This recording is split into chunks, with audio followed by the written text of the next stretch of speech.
Well, welcome along to today's webcast. It's on, as you can see on screen, Civil3D cul-de-sacs.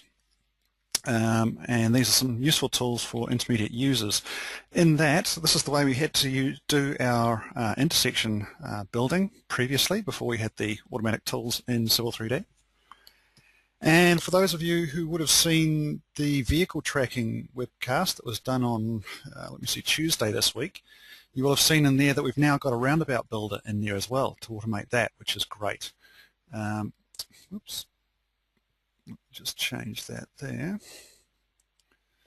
All right.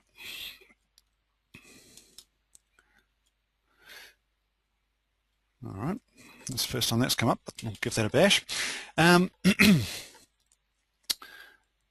So yes, we now have a automatic or automated method of building roundabouts now using the vehicle tracking tools. But still for cul-de-sacs we need to do those manually, and so what that ends up looking like is something like this. Now the way these are constructed, this first part of the incoming road is simply a normal corridor. Then we need to construct a new region that runs around the outside of the cul-de-sac and make a new sub-assembly that runs around the outside rather than down a centerline of a corridor, which is what we'll be doing, and then we'll be widening that out to the center of the cul-de-sac. This is useful as well, not just for cul-de-sacs, but if you're doing some other specific design feature in the side of a corridor, for instance, for some sort of parking bays perhaps, or a knuckle, or sometimes even you can use this for, or this method for car parks as well, can be useful for car parks that aren't too complicated. Otherwise you'd probably go to feature lines for those. Alright, there are some interesting tricks which I'll show you along the way and things to look out for, which is one of the main reasons for doing this, this webcast. So I think we should get straight into it and have a bit of a look. So here I have a little bit of a model already made with a piece of road, an intersection, and a bit of roadway leading up to the beginning of my cul-de-sac. So where I want the cul-de-sac to go is going to be this first circle here, which will be the actual bowl itself, the circle for the bowl. These other ones I've just put in there, they are just circles at the moment, put in there for the curb returns leading into that bowl. So the first thing we want to do is go and start trimming these out. However, before we do that, one of the keys is to make the alignment of the road leading into that cul-de-sac run all the way through the cul-de-sac bowl, or at least past the center point. Okay, so we need to do that to begin with. We also need to make sure that the cul-de-sac bowl is actually centered exactly on that alignment. Now, if that alignment's straight, that's not a problem. If you want the, if the cul-de-sac is to be centralized on it, that's not a problem. If you want the cul-de-sac head or bowl offset to one side, just make sure you either bend the alignment to pass exactly through the center, as shown here. So you can bend it around and make sure it passes the center of the bowl is exactly on that alignment, because we need to use that for the targets. You can either take the alignment a little way through, or you could extend it right the way through. Either is okay, but just make sure it goes up to at least, preferably a little bit beyond the center of the bowl. Okay, so let's go back to where we were and just trim out those circles and get our polyline for the shape of the outside of the bowl. So I'm just going to use the trim command here and trim that one and that one and that one. Now I've also got from the intersection down here, the offset alignments on that or produced from the intersection. So I'm actually going to use those to trim as well, because I know the edge of my road is actually running along those, having been extended from the intersection. So I can select all of those and hit enter, and then just trim out the bits I don't want. So I don't want that, don't want that, don't want that, or that, or that. Can then use the join command, J for join, and I'm going to put them all into one polyline going all the way around. Okay, that's what we need to do. Nice tangency at these points, of course, using the circles. All right, we want to convert that into an alignment now. So alignment from objects, and pick that one. Hit enter. That's the direction I want it running. It doesn't actually matter what direction you have it in fact. It just depends on which way you build your assembly that's going to run on it, but I'll run it around that way. And let's call this CDS for cul-de-sac. I always see sack of coal when I look at a cul-de-sac, but anyway, that's beside the point. Let's put it could be centerline or miscellaneous, but I'm just going to put it on miscellaneous. The thing we don't want is design criteria, so I'm going to turn those off.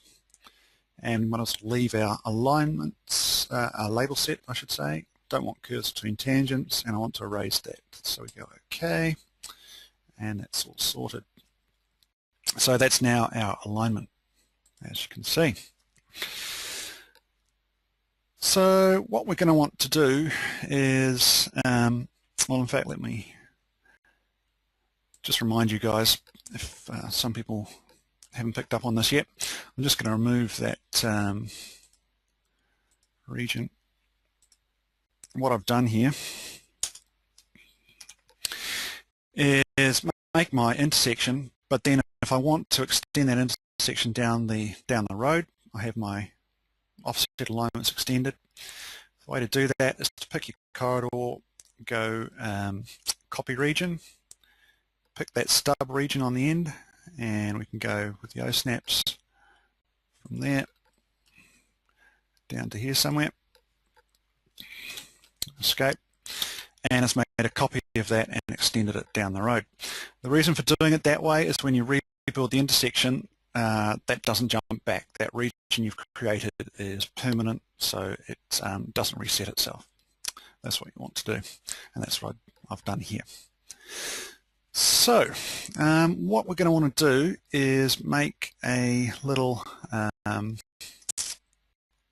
assembly to run around that alignment and the profile we're going to make for it. So if I go back and have a look at my assemblies up in here, we've got the ones for the road already, or in fact this is the intersection. We're going around in a clockwise direction, so probably if I make a copy of this one here, I'll take that as well, CO for copy, and we'll modify it and make our cul-de-sac assembly out of that. Copying this so it'll match the road that's already there. I'm going to take that assembly or sub-assembly, I'm going to mirror it onto the other side. Then I'm going to pick that one and delete it, because this is the line I've drawn on my cul-de-sac, which is the edge of seal going around the outside of the bowl, that assembly we've just made. So that's where the curb is going to be on one side and the lane on the other. Now this little piece of lane, I'm just going to modify the properties of it as well. I'm going to give it a default slope of 3% and a width of 1. So it's just a little stub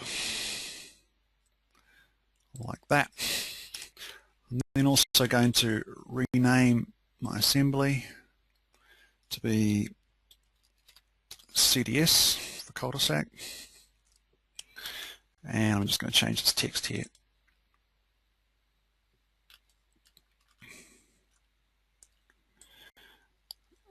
Just to change my label so I know which one's which. Okay, anybody that knows me knows I like to move these things too, so the text actually lines up with the assemblies.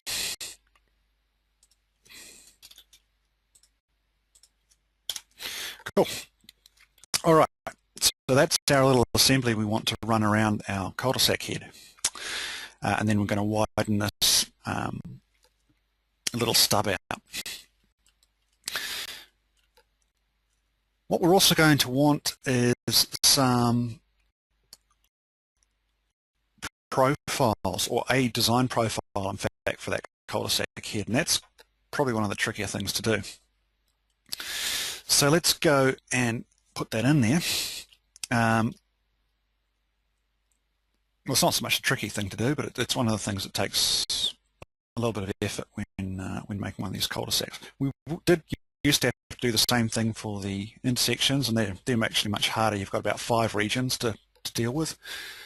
This is going to have 1 region, so it's a much simpler example, and that's why they built the intersection tool. So let's go and have a look at what we need to do for one of those. So first of all, I'm going to pick my alignment. I'm going to go and make a surface profile from it. And I'm going to put an EG surface into that and go draw in profile view. I'm just going to accept all the defaults here for the moment. You guys know how to make a profile view. But in fact, I'm just using this one for design purposes, so I'm not actually going to plot it out. So I don't need to have all the bands working and stuff like that at this stage. So let's go and, here's our ground surface, in fact. We want to project some other surfaces onto there. Now, if you haven't seen this already, it's a good thing to know. In the tool palettes, when you bring them up, here we go. In the assemblies A and Z, Sean has put us in here one called reference planes A and Z. And this, what I'm about to do with it, is exactly what it's for. So it's in the assemblies A and Z tab. It's called reference planes, or I actually had them referred to as a cat's whiskers once in a training. I like to think of them as cat's whiskers now, and you'll see why in just a moment. Here we go.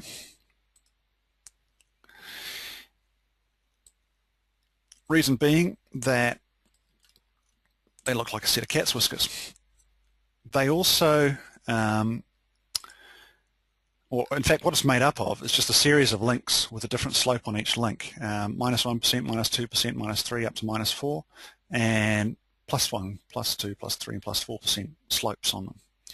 They're all named specially so that we can make surfaces out of these very easily and use them for design purposes. So let's go and have a look at that. Let me just put my screen sharing stuff back here. Okay, that's good. Sorry, my webinar stuff just minimized itself. Okay, so what we can do with this is make a dummy corridor. So I'm going to come down here and I'm going to make a dummy corridor that runs along the road alignment, which is here in profile, and also the design road profile. All right, so let's go do that. Corridor, we're going to call it dummy, and it's going to go along the alignment chord. Now just to make sure I get the right one, I'm going to pick it on screen, called side 1. The profile I'm going to use is the layout profile, but if I don't know which one it is, go and click on screen again, which is this design profile, layout. And the assembly I want to use is the new one that's just put in, the cat's whiskers, which are the reference planes, A and Z, or I could pick that on screen as well. Doesn't need a target surface, so we go OK. And this is what it looks like. I'm going to make some surfaces out of that now. So I'm going to pick it, have a look in the ribbon for corridor surfaces, and I'm simply going to build a series of surfaces. Now my default slope on the road is 3%, so I'd like to have a -3, -2, and -4%, so I can get a bit of a boundary to work within. So I'm going to make a corridor surface here, call it dummy -2, -2%. I can leave it on no display. And we simply put that on -2% and make the surface out of the links all called -2% and hit the plus, and that'll make a -2% surface from the centre line of that road running out that we can use. Similarly, I'm going to go and make a -3, which is my default slope. So we look for -3, wherever it went, -3, there it is. Add that one in, and another surface, -4. And into that one we put the -4% slope. On each of those we'll just put the boundary for the corridor extends.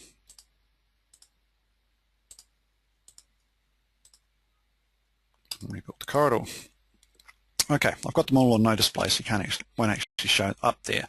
But what we can do now is add them into this profile, or this long section. So I'm just going to go again, profile, create surface profile, and to add them in, make sure we're on the CDS alignment, which is what that profile was drawn for in the background there.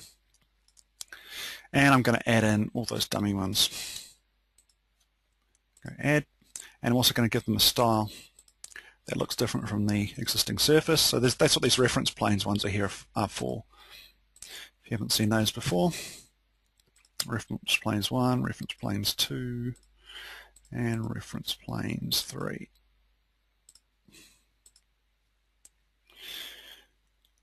They're just different colored lines basically. So now we've got our 3 lines representing a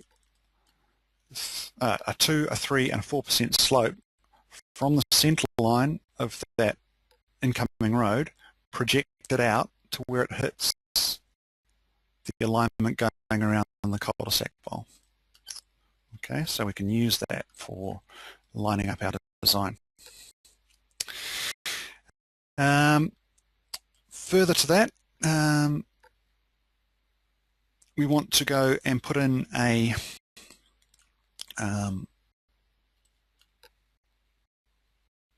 well, in fact, there's another surface I've already put in here. What I've done is, let me see if I can bring it back for you. Well, let's just turn it on. There's another surface in here already called dummy bowl. I'm just going to put it on a style of contours. There we go. Just one contour there. But if I pick that, and I'll also pick the cat's whiskers, have a look in the object viewer, we should find that they line up, which they are. All it is a conical surface. So I've drawn just a circle, and I think 20 meters away from the center of the cul-de-sac, and I've also put a point in the center of the cul-de-sac and added those to that surface. So there's this point here, which relates to the elevation of the center of the bowl, or actually the elevation of the profile of that alignment to that point.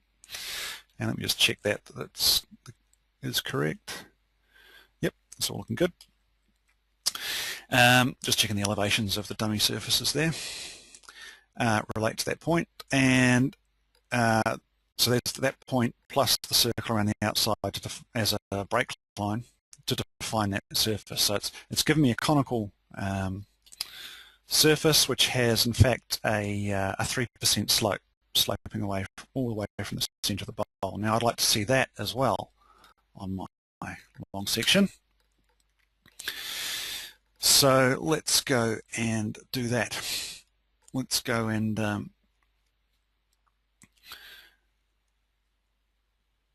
add it to the profile already existing there. So create surface profile again for the CDS alignment, and this dummy bowl one here, we're going to add that one in, and I'm going to put that on surface existing reference planes number 4, shall we say. And that's it there, which is fairly flat, which is not unsurprising given it's going around in a circle on a circular surface or conical surface, but the ends drop off, which is what you'd expect. So now we've got the boundaries within which we want to start constructing the profile for this cul-de-sac edge. So what I'm going to do is start drawing a profile in here, a design profile. So let's go Profile Creation Tools for that one. It can be called Design Cul-de-sac will be fine, or Design CDS. We don't want any design criteria, which is good. Let's put some line weight on it, and we might as well have labels, I guess. So it's all good. Now, as I like to do with profiles, I'm going to actually lay out the tangents first. So the important part is you want to, because this the alignments start here on the edge of the road, we want to match the grade and the level of the road at that point where we start off and finish up. So that's why we've got the 3% crossfall line here. If we start there, snapping to the end point, we know we're going to be running along that 3% line, and we also want to match the grade fairly closely as well, which is going to be around about there. Let's go to, well, let's make a bit of a guess. Maybe I'm just going to put in some points to begin with, and then we'll play with it later. And another one there. Another one about there. Another one there. And match the grades to the end. Of course, you can go into the profile grid view and exactly match the grades if you want. Those are actually very close from what I've drawn there already. Remember, I've got 5 times exaggeration on that, and you can use these to bump them up and down a little bit. Okay, so what we probably want to do now is check to see where we need to sort of divert away from our 3% slope and start trying to get it to match into the 3% all the way, or the line, this cyan colored line, to start doing the crossfall from the center of the bowl. So we can do that by picking our alignment. I'll try and get this to show for you guys on one screen. Turn on the station tracker in the current viewport, and you can see as I move my cursor here around the bowl, we're getting the position where the cursor is in the profile. So that point there relates to there, which is where my curb return ends. Which, if I move my cursor over the profile view, we also get the line in the plan view. So that's really where I want to start sort of diverting from the crossfall of the road, which is these lines, and start changing it to match the crossfall of the from the center of the cul-de-sac. And same on the other side here. It's going to be around about that line there. All right, so I can then turn that off. It's a bit of a resource hog, and it puts lines all over the place. So basically I want to divert somewhere around here. So I'm going to put in some curves now on this profile. So bring back the geometry editor. Vertical curves, asymmetric parabola, and let's do something like, oops, where'd it go? That one. Sorry, I don't want asymmetric, I want symmetric. There we go. So if we pop that into about that long, this one about that long, same on the other side.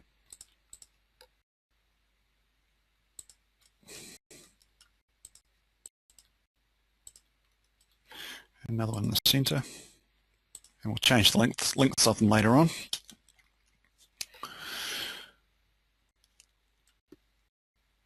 But what I'd like to do is we want to really have that following the yellow line out to about this point.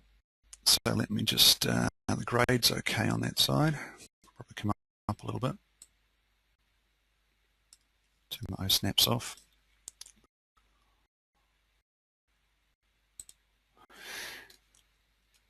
So let's hold the grade on that side and just move this. I could have made that a bit bigger.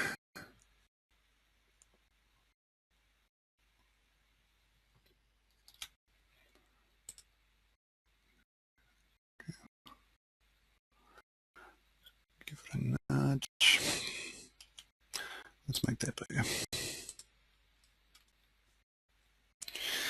And move this point perhaps as well.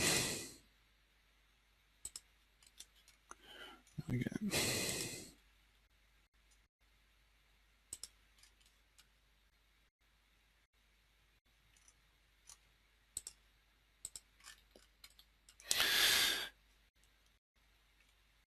I might actually move that vertex back here a bit. Yeah, that'll help even it out a bit. That's better. And we can increase the size of that a bit. So we're peeling off about that 2%. We're staying between the 2 and the, peeling off that 3%, we're staying between the 2 and 4 reasonably. And that one I can probably move up to about there. And do something similar on the other side too. So keeping that grade, move that back a bit.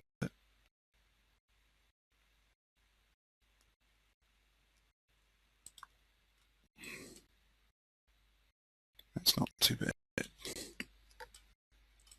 Obviously we can make these as big or as small as you want them to be. That one could possibly make a little bit bigger, but if we're going to do that, we probably want to pull that up a bit as well. Okay, so with those guides, we can make sure we're getting the profile roughly right. Of course, you're probably going to have a lot of other constraints you need to work to around the head of that bowl, matching into people's driveways and so on and so forth as well. But this is a starting point, and you can come back and change this dynamically once you've got the thing built. All right, so there's our profile. We've got our assembly we want to run. So let's go and build that particular extra piece of corridor. Now what I'd like to do is actually add it to this pre-existing corridor. Reason being that I can make a surface out of the whole thing all at once. So let's go and do that. To do that, we need to add what's called a new baseline, which is a new alignment to add to that corridor. So if you pick the corridor up in the ribbon, you get the button for Add Baseline. So the baseline name I'm going to call CDS. The alignment is going to be the one called CDS, but just to make sure I'm picking the right one, use the button to pick on screen. It is, so we're good, we're all okay. So we've added that baseline in. This says for that baseline what profile I want to use. I want to use my design CDS, but just to make sure it's the right one again, use the pick button on the screen and pick the one we've just drafted in.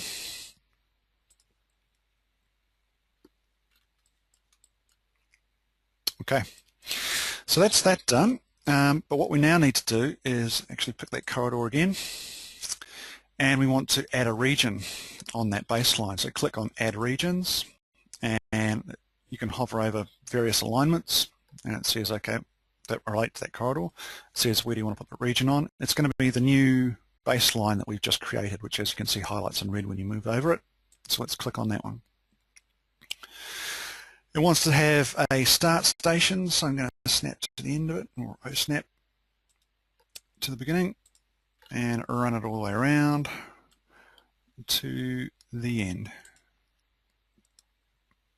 And then says within that region, what assembly do you want to use? Well, I'm going to actually go and, or we could give the region a name if we want, call that CDS as well, or bowl, perhaps. And the assembly I want to use, go and pick on screen again, is this one here. Remember, if you're picking these things, pick the green line. And go OK. It's got some batter slopes, so we want to go click here to set all, just to set those for the moment, to hit the EG surface. So let's go and have a look at what's happened. It's put our new little assembly in there around the bowl, according to that profile we've done. Now I'm just going to stretch the rest of this corridor back down here a bit, so they butt together. And then, of course, the first thing you do when you've created something in 3D in Civil 3D is have a look in the object viewer. Make sure I have got it right and haven't got it completely wrong. So now you can see that our slopes, our grade, and our elevation at the matching points is all looking good. So that's what we wanted. That's the reason for using those cat's whiskers. All right, that's looking good. It's looking a little bit chunky around here, so I'm going to change the frequency in there. So let's do that.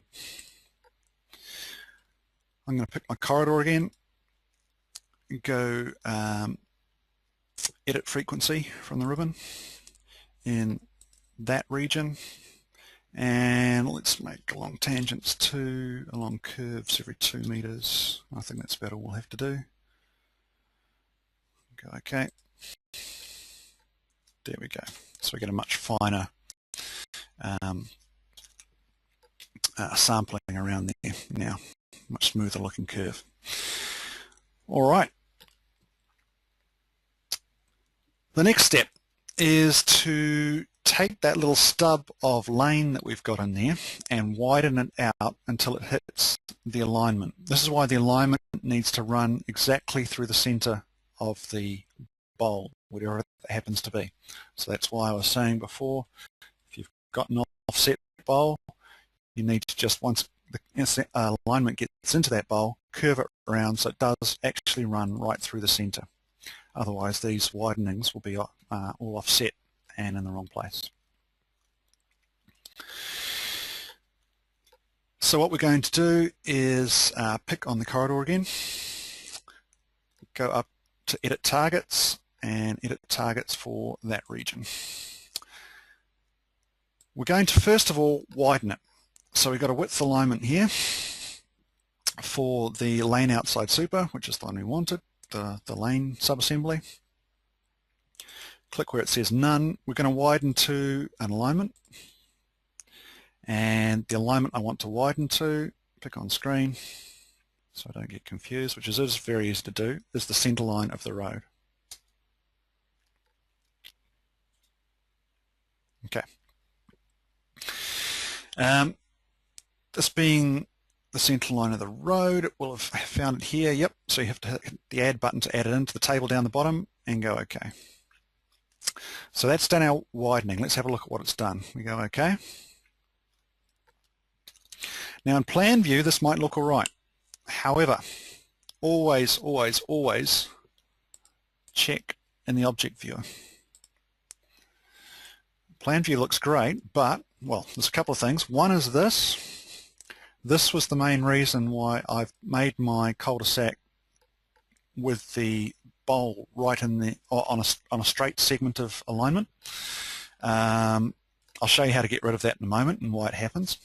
But the other thing, if we go and have a look in the center of the cul-de-sac, we've got this spiral staircase, what I call a spiral staircase thing going on, in that all of the elevations of the pieces of lane are not meeting at the same elevation in the center. So as it works around the cul-de-sac bowl, it steps up and up and up and up and up and perhaps down again.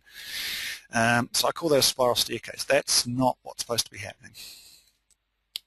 Okay, you can see those things aren't matching up. Let's fix that first. So to fix that, we've simply got to do the other part of our targeting. So if I pick my corridor, go edit targets again for that region. We've done our width alignment. We also need to do our elevation profile. So I tell it to target in this case it's a profile from an alignment. The alignment will not be CDS, it will be this one for the center line of my road, side one. And the profile I want it to target is the design profile, this one here, which is layout 4. Okay, now we should have got rid of that spiral staircase. So we check.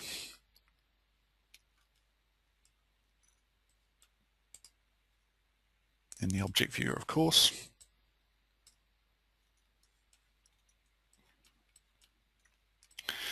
And there it is. They're all meeting at a point, same elevation all the way around. That's what I was expecting to see, and that's what I want to see. So we know it's meeting all at the same point in the same plane in the center, which in fact is the profile of that road running all the way through. Now the one thing that we still do have, which I pointed out before, it's a little bit harder to see now, it's actually probably gone underneath. Here's this extra little line down here. What that is we actually have, let's go back to the plan view. Yeah, you can see it here. Down here is an extra line in there that shouldn't be there. It's actually running, if you look very carefully, all the way up here from the head of the bowl down the road. Now the reason why that is happening is because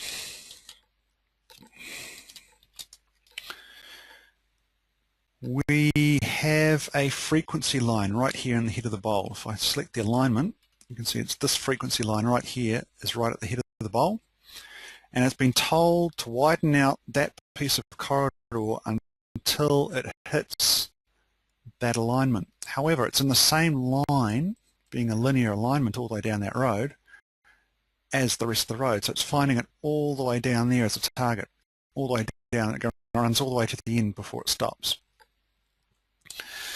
That's not what you want. It's a little piece that you don't want in there. So the way to fix that up is to, again, pick your corridor. This time go into the edit frequency for the bowl. Don't need to worry about the rest of it, it's just the bowl. And where it's coming from is this, probably at horizontal geometry points, I think it will be. We'll put that at, so tell it not to make a frequency point at horizontal geometry points. And also, I think we've got a profile geometry point at there, so we'll probably have to turn that one off as well. Sometimes you need to come in here and try them and to find which one turns it off. Let's have a go at, and sometimes you actually need to change the frequency in here from 2 meters to 2.01 meters or something like that, just to make it offset slightly if that's ending up on a whole number around there. But let's just try those two. And let's see if it's removed it. Hit escape. No, looks like our 2 meters might be, oh, maybe it is.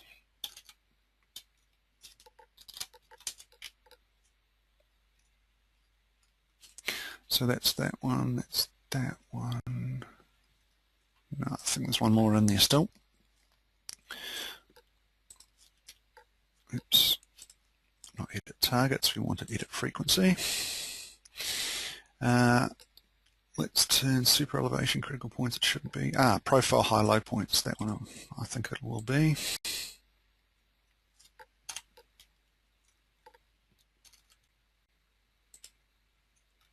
Nope, some more. What is the chainage there? 45,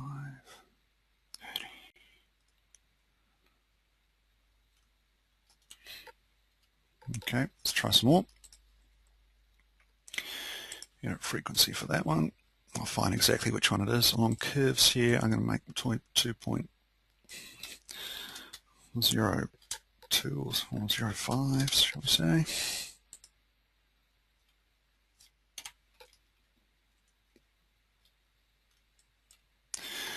No, we'll get it in the end. I don't think it should be a super elevation critical point, but let me just do a rebuild on that corridor.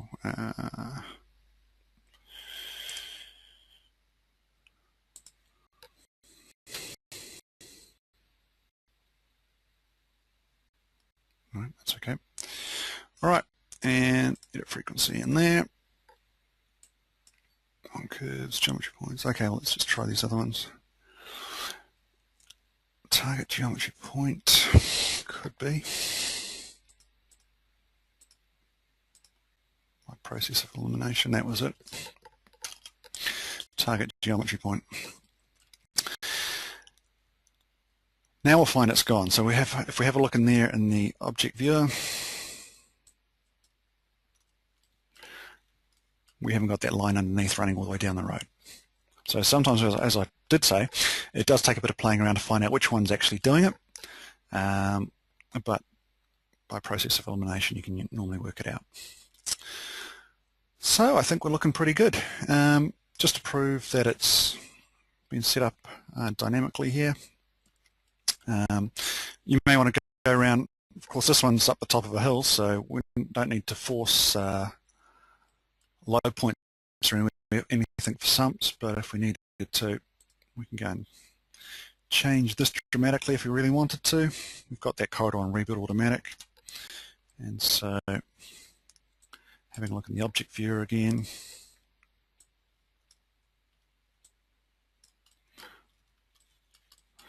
you can see we've forced a dramatic low point down there now. Obviously that's a bit silly, but if you've got elevations around here for driveways and things you need to match into or want to match into as closely as you can use that profile just to go around and change it now.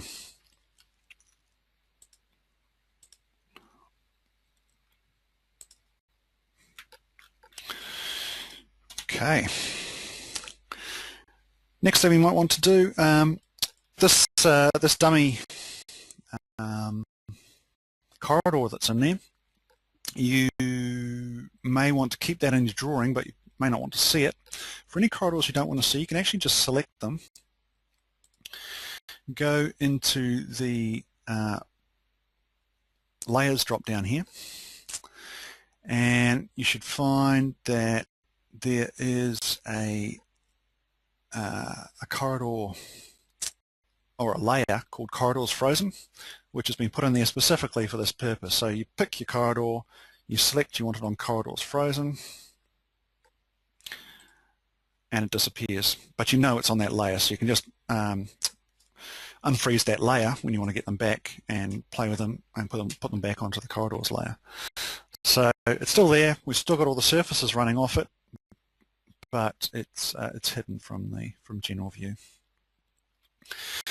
Okay, the other thing we might want to do is make a surface out of the corridor, which is the reason for building it as one corridor in the first place. So pick your corridor, go up to Corridor Surfaces in the ribbon, going to make a new surface, call it Corridor Top.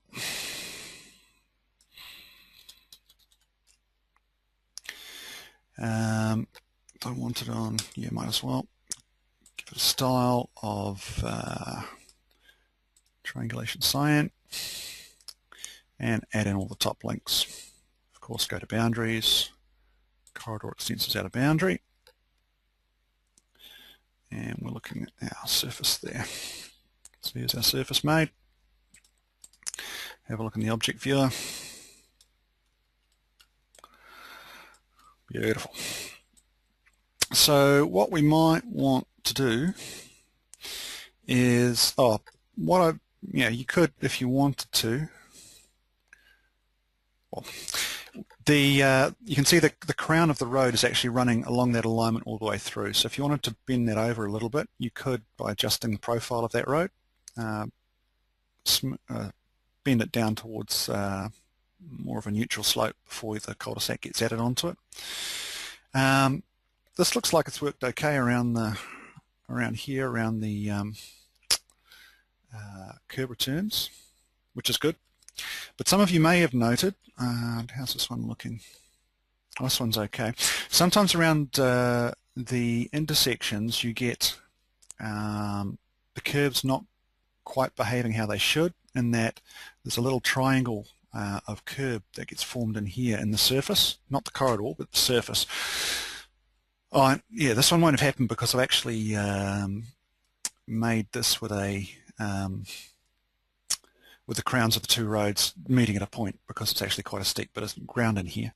But when they're not meeting at a point, you quite often get these little triangles in the corners of the curbs on at least one curb return, one side of each curb return. For those who don't know how to fix that, I'll show it to you now. You can put in some, in a corridor surface, you can put in some of the feature lines of the corridors, the longitudinal running lines of the corridors, that act as brake lines in the surface. So let me show you how to do that for those who don't know how to do it. It's also a dynamic brake line, so if you move the corridor, they're going to move with it, which is the really cool thing about it. So let me just go and send my corridor to the back, or my surface to the back. So pick my corridor again. Pick my corridor. The way to add those feature lines as brake lines is to go into the corridor surfaces.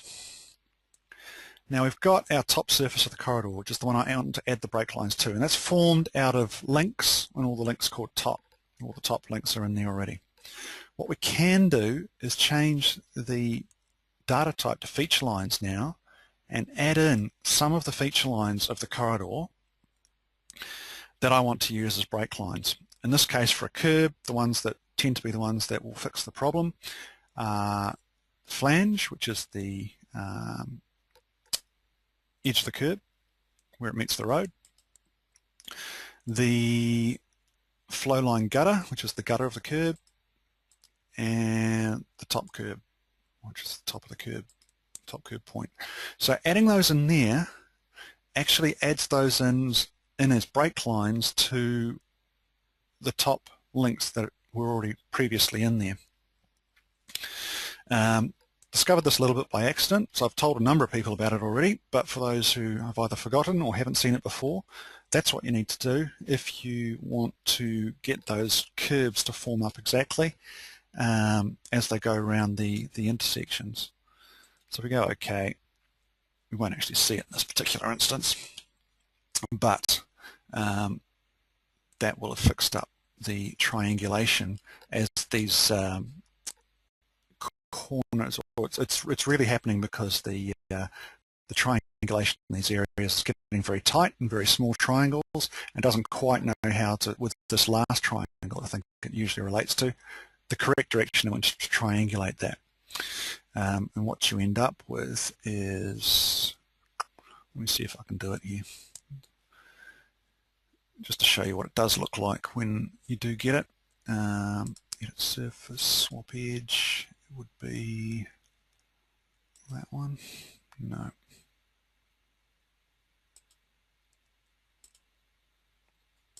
That one come back. That one go there. That one something.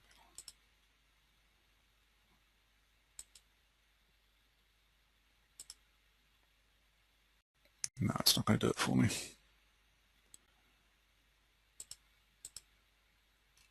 Okay. If you've ever run into it and needed it, you'll know what it looks like. And the way to fix it is to put in those feature lines of the corridor as a number of brake lines, and then it'll fix it up for you straight away. Lastly, we've got our model made, so we can actually add it in, or do a bit of a drive around our cul-de-sac. So I've just pre-made one of these, one I made earlier. It's the same model, in fact. So if we go to CDS, as you'll see in just a moment,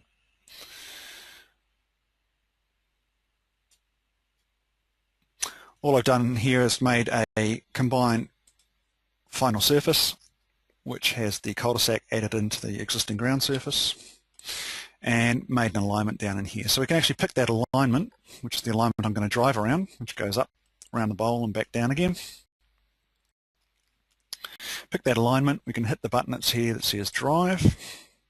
I want to drive along, it says select profile on the command line, so I can hit enter, and the profile along that alignment is the one that's the corridor top, or the corridor top surface. And we get a little drive preview. Let's change my target to about 5 meters down the road, I think. Change its height somewhat to 1.2 maybe. There we go. Speed can go down. I'll make it a slow speed so you can see it through reasonably well, hopefully, through the internet connection. And put that on realistic. There we go. It's a little bit cleaner. All right, then we can go for a drive. So this is out on the main road, going slowly up the cul-de-sac road, coming up to the cul-de-sac. Depending on your internet speed, this will play at different rates through your machines today, but you will be able to see it on the recorded webcast. Round the cul-de-sac and back down the road. Quite good to be able to get this sort of bit of a run through at the time of design. Cool. Well, that's about where I wanted to get to today for the webcast. Hopefully that's given you a bit of information and a bit of an idea on the way you do those widenings, and you use things like the cat's whiskers to make it work and to get the levels and the slopes and things you need to match into. And as I say, it can be used for a number of different corridor design problems or requirements, but it's basically the same sort of method. Run the corridor around something other than the center line, and then use your widening to widen out to levels and distances away from that to make it match in and work with your pre-existing corridors. All right, let's see if there's any questions here being written in.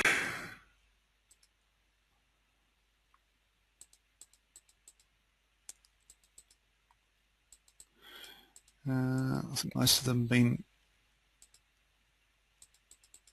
answered here. There's one here on, is the vehicle tracking included with subscription for Civil3D? Not at the moment, and I don't quite know how they're going to be doing that. At the moment it's a download and install as a separate program.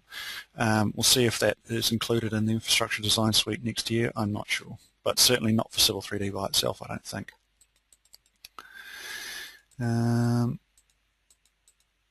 And I think that's about it for the questions. So thank you for tuning in today. A couple of little housekeeping things. If you get a CSAT or customer satisfaction program request from Autodesk, just remember that anything below a score of 7 is considered as a negative feedback. So yep, if you're not intending it for it to be negative, make sure your scores are all above 7. Most of you, I think, will know that by now. Also, we are closed over the Christmas break, starting with, well, from tomorrow afternoon or tomorrow night, and starting again on the 6th of January. All this information is on our support site. You can go and oh, here we go. Chris Blair has just reported that vehicle tracking is a standalone product at the moment, or as it stands. Thanks, Chris. This information is on our support website. If you go and we're going to log a ticket on the support website, you would see this information there. You can log it there, though we will only get to that once people get back on our return, or there is the options here to go into the subscription centre for Autodesk and log your support case directly with Autodesk if it's something urgent. So thank you for listening in today, and from all of us here, have a very good Christmas and a safe one as well.